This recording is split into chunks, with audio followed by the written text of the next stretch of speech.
Can you believe we started Interview Boss in 2021? Not really. It's insane. That's a lot of episodes and a lot of hours of talking. Oh my gosh, it is. And if you're scrolling through all of our episodes, you might scroll straight past something that you really, really needed. Yes, we're always getting messages from people asking us to do an episode on something, and I'm like, we already have. So we've put together playlists to help you find the episodes that are exactly what you need, suited to your situation. They're all categorized. If you're applying for jobs, we have episodes about resumes, cover letters, job ads.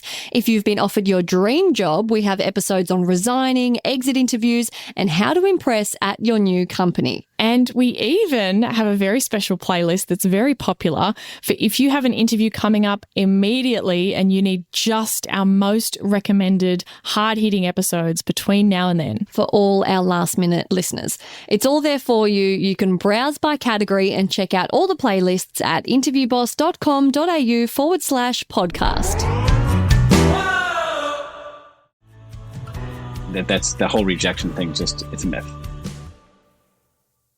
Hey everyone, and welcome back to Interview Boss. My name's Sarah, and I've teamed up with my sister Emma, the always witty radio journalist, to give you advice, inspiration, and support when you're looking for a new job.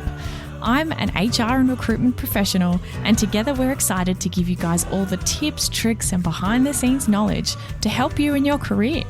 Friendly reminder, if you have an interview coming up, check out my one-on-one sessions. You can find out all about them at www.interviewboss.com.au/coaching. And don't forget, if you liked one of our episodes, you used a tip we sent you, or you want to request an episode specifically about your situation or industry, slide into our DMs on Instagram or even send us an email through our website. This week, I'm joined by a very special guest. Martin Herbst is a tech leader with 20 years of experience launching and scaling software as a service, e-commerce, online classifieds, and digital media businesses from startup mode to highly profitable enterprises across the globe. After 15 years at Gumtree, Martin has made the move to JobAdder, where he's now the CEO, with the purpose to make recruitment more efficient and joyful for everyone. What a great mission. So welcome to the podcast, and thanks for joining us today, Martin. Thanks, Sarah. It's really good to be here. To kick us off, what is JobAdder and how does it fit into the recruitment process? JobAdder is recruitment software that a lot of agencies use. We're pretty popular among recruitment agencies. Thousands actually here in Australia and abroad, New Zealand, in the States, and Canada and UK. And essentially, it's sort of behind the scenes. If you think about as a job applicant, if you're to put your application in or you're trying to send over your CV for a job, this is all the tools in the software that a recruiter, whether they be at an actual agency or sometimes in-house, actually at the company, are using to help bring in the applications, to help write the job ad, et cetera, and to really sort of do the whole workflow of recruitment from beginning to end. Trying to keep it all organized, right? And full disclaimer, I think I've actually got a video on the JobAdder website, a testimonial of using the software because I've definitely spent a lot of years using it in one of my previous roles and got a lot out of it. So I know it pretty well. And I've used other recruitment systems. You're going to quiz me quite a bit then. Yeah, that's right. Yeah, I know it pretty well. But what I wanted to understand is, unfortunately, on LinkedIn, there's a lot of clickbait articles, misinformation about what an applicant tracking system or an ATS, recruitment software, however you want to say it, it's all kind of interchangeable, about what it actually does. And there are quote unquote experts who've never worked in recruitment recommending that you paste keywords in invisible text in your resume so that you don't get rejected by a robot or something like that. Have you seen any of these kind of statements out there about how these systems supposedly work? Yeah, I've heard a little bit about that. It's come up here and there. And it is pretty unfortunate because I think it's creating a lot of fear and uncertainty and doubt, and maybe it's a way for them to get more attention and create a bit of paranoia in the system. Playing on job seekers' fears, really. Yeah. And so it's not that simple just to put keywords in white at the bottom or anything like that. It's really not going to help. It actually, if anything, would probably hurt because it kind of goes into essentially just being authentic in terms of understanding what the job is requiring, like what the job description is, and presenting yourself the most authentic way and also in a relevant way to that particular job and that particular role So yeah, I haven't really seen any of that before. Actually, we haven't even come across, and we're talking to our product team a little bit, like, have we even come across the sort of the sort of the keywords, and we haven't really seen that. So I think what it comes down to is that there's a fear with tech, right? Like, that, hey, how do you game it? How do you sort of game? There's a system, right? It's conspiracy theory. Yeah, how do you beat it?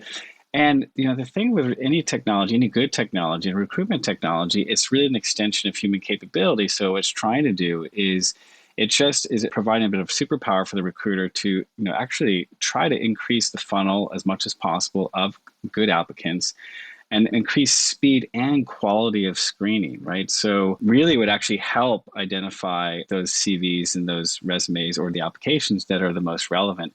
And you don't really need to game it. The whole rejection thing just is a complete myth. And so to clarify, so that there's no misunderstanding, does JobAdder reject people without a human being involved? No. There we go, guys. You heard it straight from the system itself.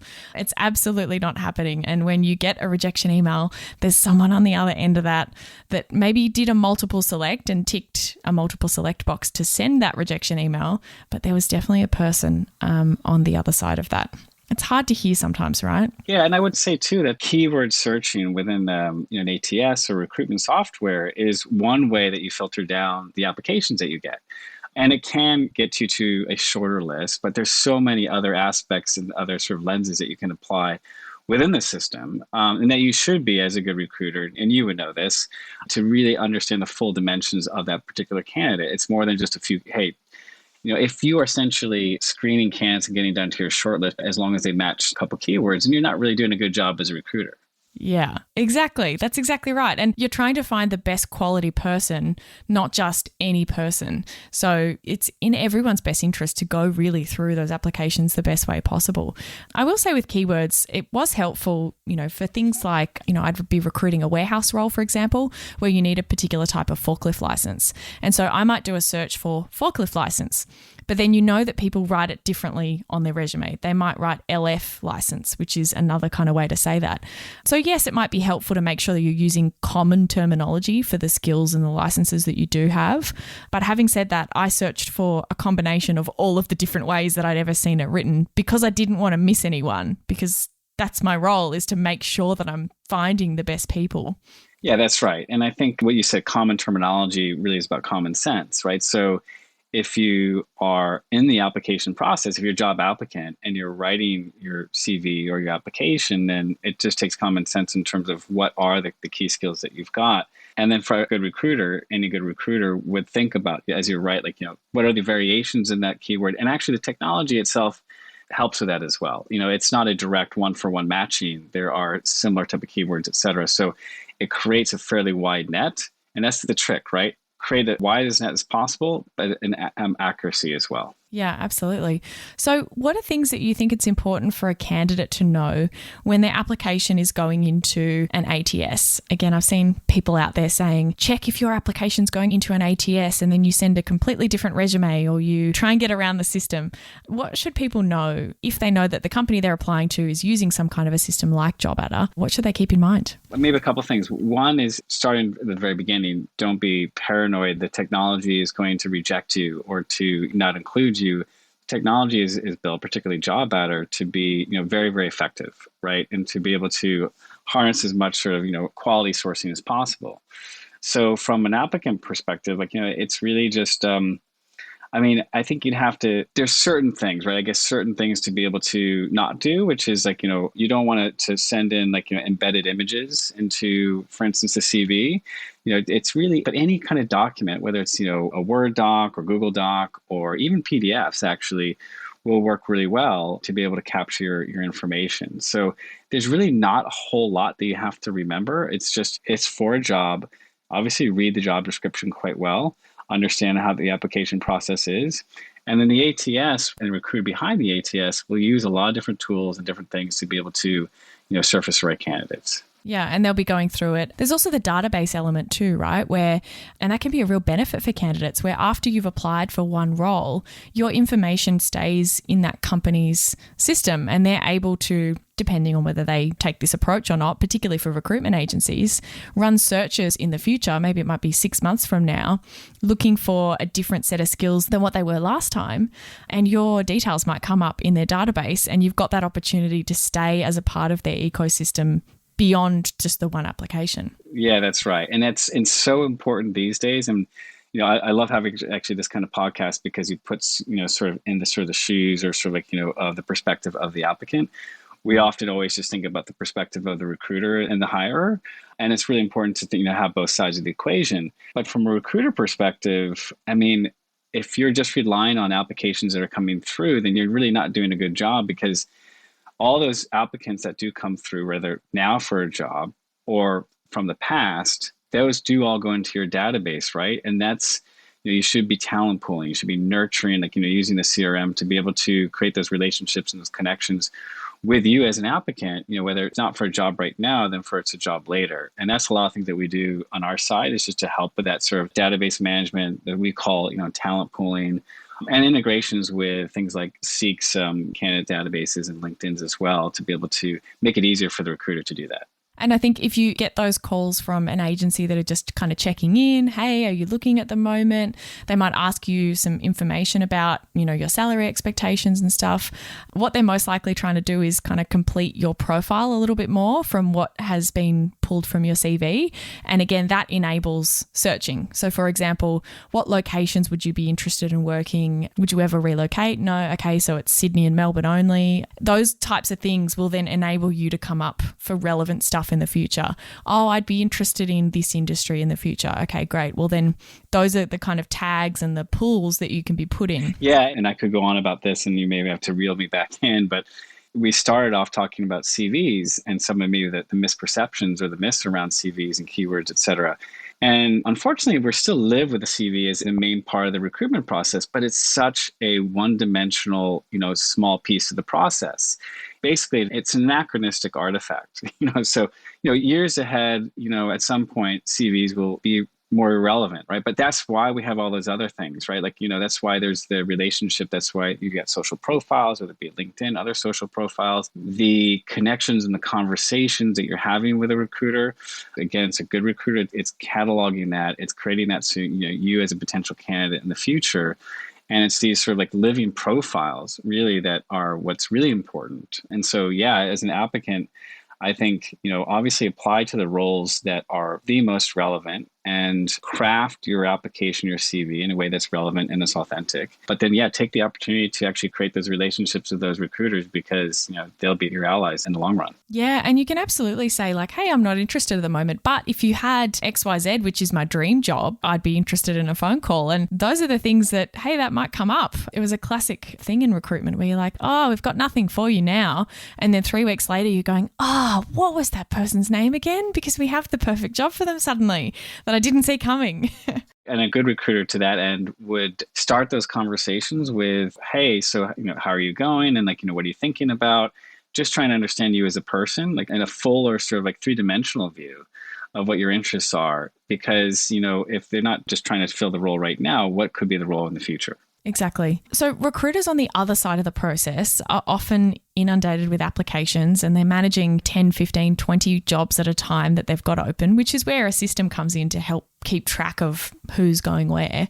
While the system doesn't do the rejecting for them, we've cleared that up. What kind of features does JobAdder have? Can we give us our candidate, our listeners an insight into what the tools are that they actually use to help them screen and go through the process? I think really you can start at just the creation of the job description itself. So that comes from the hirer, right? It comes from the company, the hiring manager, et cetera. And what JobAdder does is provides, a lot of good structure and some templates and, activity templates that help actually the right questions to that hiring manager, for example, to help actually fill out that brief. Like, what is this job description? What are you looking for? And then that good solid. And so if you think about it, there's a saying in data, right? So garbage in, garbage out, right? So quality in, quality out. So that's really important, in the beginning of the process to ask those right questions. And we have templates that can be customized, et cetera, to help manage those, like say, like, all those jobs that are coming through to make sure that you've got the right kind of accurate information that then actually translates into an accurate job description that then translates into an actual job ad if that recruiter decides to advertise this. And whether it be on the website of the agency or the company or, on Seek or what have you. So that whole process to begin with, and that's before you even get the applications in. And there's a whole slew of features that are available to help, do the sourcing, do the screening, set up the interviews, screen the candidates, pass on the information to the hiring manager for review. And get the information back as well. Yeah, that's right. Yeah, I mean, there's so many things. You kind of have these buckets set up for each role and you decide what those buckets are based on the process that you're looking to run with your hiring manager. So I used to have some hiring managers who'd say, I don't want to see the resume, Sarah. I trust you. Just book in some interviews. Just find some time in my calendar and I'll meet the people that you say are good, which is great. So it meant I spoke to them and then just booked them straight in. Other managers were like, no, I know what I'm looking for. So I want you to send me a short list and then I'll okay who I want to interview. So then you've set up your process for that job a little bit differently where you're then sharing them through JobAdder for the manager to say basically yes or no and give you some comments on that person's resume. For example, doesn't have enough experience in XYZ or has moved roles too many times or whatever their opinion happens to be. And rather than doing that via email, you're able to do that in the system. Yeah, and that's really important. We see so much more potential and opportunity there because, I've been at JobAdder now for just over a year, and I came sort of tangentially from the recruitment space more in the online classified space. But I've been hiring people for a long time. I've been in charge of companies or groups or teams where we've hired quite a bit. And there can be some frustrations to make sure that you're even on the same page with who you're looking for, what that job is all about, even with the hiring manager, your talent acquisition partner within the same company. Never mind, how to communicate and be on the same page with the agency or the recruiter, the external recruiter that you're using. So, where we're going, we have already some of this, as you just mentioned, is just that good collaborative kind of connections with the JobAdder system to be able to share that information across so you avoid Chinese whispers and misinformation, et cetera, and you can really be on the same page. Yeah, and I think that's what we try and do as well as with this podcast, kind of go through what happens behind the scenes. And sometimes, a lot of the reasons you might not hear back. We've actually got an episode about reasons you might not hear back. And part of it is the conversations that are going on internally. Arguments, debates, even where maybe the manager's looking for someone who can walk in and just do the role. They've literally done it before. And the HR person or the recruiter is kind of like, well, we're not going to find the person like that. You're looking for something perfect. What about this person here who's only got this one gap? Maybe we could train them. And all these conversations are going on whilst someone's maybe waiting to hear back. Yeah, and I can imagine you could have almost every single episode about something like that, right? Because in the industry, we call it candidate care or candidate experience, and often there are really bad candidate experiences or poor candidate care. There is a lot going behind the scenes, and so why haven't I heard back? Where am I in the whole application process? And there are a lot of things that sort of prevent that from happening because it's getting aligned with the hiring manager and the right kind of communication. But there is so much we can help with that, and going forward, even acknowledgement that your application has been received or it's it's being reviewed. There are things that we have to be able to send out those kind of triggered communications that should be taken advantage of by recruiters because, hey, I'd rather know as an applicant that at least my application's been looked at versus hear nothing at all. Yeah, absolutely. And you can set all of those up with automated emails and things. When this happens or when I give them a ranking out of 5 or put them in this bucket, let the person know, which really, really helps with that whole candidate experience process. Even just the ability to, I send out emails like this all the time. The role's gone on hold for whatever reason. Maybe the manager's suddenly had a family emergency, has gone on 3 weeks leave. Okay, well, we can't hire for this role right now. It's gone on hold. Being able to just mass email all of the candidates that are in that role, really helpful, and means that it's more likely that they're going to hear from us rather than having to find everyone's email addresses and run a mail merge or something. I don't even know how you do that manually. Cool. So outbound recruitment is something we talked about a little bit before in terms of database searching, being a bit proactive, but looking via LinkedIn is a huge part of the role for a modern recruiter, and particularly in talent short markets, which we're seeing a lot more of in Australia. So JobAdder has recently released some new features to help recruiters stay on top of that. Can you tell us a little bit about what are the problems that you're solving and what are the features? Yeah, I can. And I'd say first off that we recently had we call it a global recruitment report that we share a lot of data that we see across our platform across multiple countries. And what we've seen is that, we're in unprecedented times, really, in terms of how tight things are in terms of candidate supply, because there are more and more jobs out there. There's a lot of hiring going on, and there's limited, supply on the candidate side with immigration and other things like that. So I would say, again, if you're listening to this podcast as an applicant, there's no better time to apply for a job. You're in the powerful position. Negotiate that salary. That's true.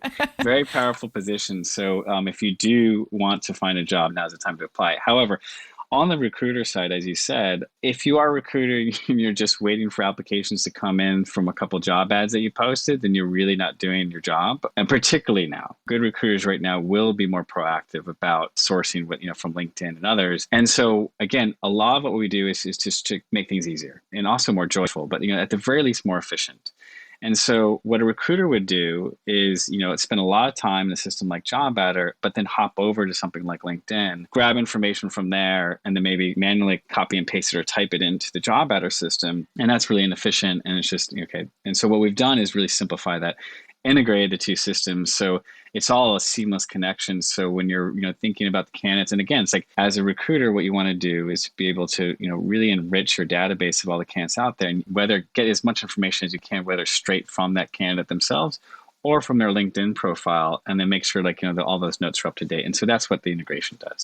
Yeah. So rather than trying to work out, okay, have they applied for that role, but I messaged them on LinkedIn and then, 3 weeks later they sent me an email, you're trying to coordinate, when's the last time I spoke to this person, and jumping back and forth between the two systems can be really confusing. Whereas from the candidate's perspective, they're only talking to the one person, the one company. They see all that communication as coming from the same place. So you don't want to be reaching out to them on LinkedIn when they've already applied for the job and vice versa. That's right. Exactly. So we've got some really great insights, I think, into what goes on behind the scenes of a recruitment system. What's a piece of advice that you would give to candidates out there who want to understand what goes on behind the curtain, what goes on after their resume goes into the big black hole it sometimes feels like? Yeah, what would you say? Well, I'd say don't overthink it. I mean, a lot of what we're doing in terms of applying or looking for roles is common sense. I'd say there's a few fundamentals to follow, and one is always, be true to yourself, right? So understand, wherever you can. This is where you can have conversations, whether it be with the recruiters or your friends, et cetera.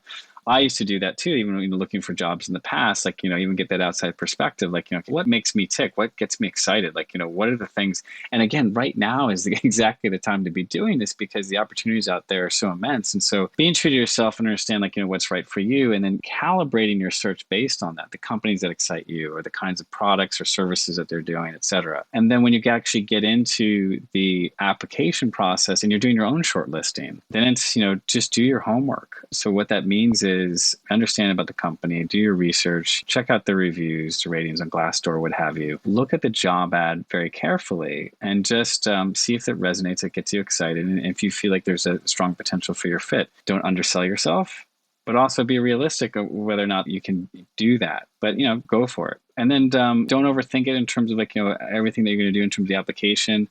It's just a simple CV, a couple pages. Don't worry, we accept a lot more than, let's say, a 2-page Word document in Comic Sans, all kinds of formats. Don't worry about that. Yeah, and I think that's mostly it. Just do your homework. The extra that you can show that you've researched the company and why it actually matters to you, the more successful you're going to be. Those are the candidates who, when we look at applicants that come to JobAdder, that really stand out too. Yeah, absolutely. And I think something I like to try and communicate is you don't need to try and reinvent the wheel. People always think about, how do I stand out? And there used to be that whole thing about printing your resume on yellow paper when you used to drop it in so that it stood out in amongst the thing. I think people still have that mindset sometimes. How do I make my resume different and eye-catching? Well, actually, what you're trying to do is communicate your experience in the most efficient, clear, effective way possible, because that recruiter on the other side is just trying to work out who's the best person for this role. And by having your resume in some crazy format or a different way of doing things, a different way of explaining stuff, those pictures that I see that people do the, 4 out of 5 dots for their software proficiency and all that kind of thing, it's taking them longer to work out, hold on, what's going on here. You can communicate a lot clearer if you kind of just follow a pretty established method, and that's how you're going to communicate your value with your actual experience and what you've done, not necessarily by having yellow paper. Yeah, no, don't do the yellow paper. Don't do the extra graphics. Yeah. However, I would say, though, if there's an opportunity to send along a video message or to send a cover letter, a thoughtfully written cover letter, that goes a long way. We've actually hired a bunch of candidates, because, again, it's all about creating more dimensions and, an authentic sort of like, you, a full view of who you and what it says. And we even do a lot of training of this internally, even with our salespeople who are reaching out to clients. Video messages, again, don't have to be perfect. You don't have to sweat too much about it. Just short and simple, like, hey, really, who you are, and like, hey, this is why I'm very interested about this job, and keep it short. What that does is it shows one extra step. It shows effort. It shows a spark, and it gives personality, and that can go a long way. So that is one thing that I would recommend. Yeah, that is so true. We had that feature turned on when I was using JobAdder, and we basically had it set up, I think, to every single person who applied, they were offered the opportunity to submit a video cover letter. It wasn't mandatory, wasn't required, but it was an option. And they got an email basically saying, hey, if you'd like an opportunity to help yourself stand out, here's another opportunity. So few people took up the opportunity, but the ones that did, that was the first thing I wanted to open, to be like, oh, video, like, what did they say? And so I looked at them first, and the amount of people who turned down that opportunity just used to baffle me. I get, it takes a little bit more effort, and you don't want to have to be doing that for every single job, but don't think about your background too much. Don't think about, putting on a special outfit. Just jump on and record a 60-second hello. And I think it goes a long way. You'd be surprised how few people take up those opportunities. Completely. We hire passion, right? Like people who are motivated, right? And so that shows that you're taking that extra step. That goes a huge, long way. Yeah. Awesome. Well, thank you so much for your time, Martin. It's been really great to see what goes on behind the scenes and to bust some ATS myths. My pleasure. Anytime. Thanks for having me. Thanks so much for listening to Interview Boss. If you like hearing the sound of our voices, hit follow on Apple or Spotify, or better yet, tell someone about this episode or about the show. That's how we hit the charts, and we can help even more people in their careers. For more advice, inspiration, and a supportive community, check us out on Instagram @InterviewBoss.